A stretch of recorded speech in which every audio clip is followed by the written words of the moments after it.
So, good evening everyone and sir. My name is Matronilio Tibaldonado, the CEO of Mago Flash. So today, I'm proud to present our product, the Mago Flash, a unique and practical innovation that combines a drinking tumbler and a flashlight at the same time. The Mago Flash is created to give people convenience, safety, and sustainability all at the same time.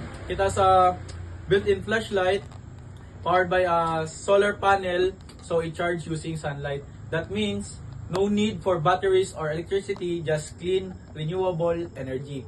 This makes it perfect for travelers, campers, anyone who lies on the go.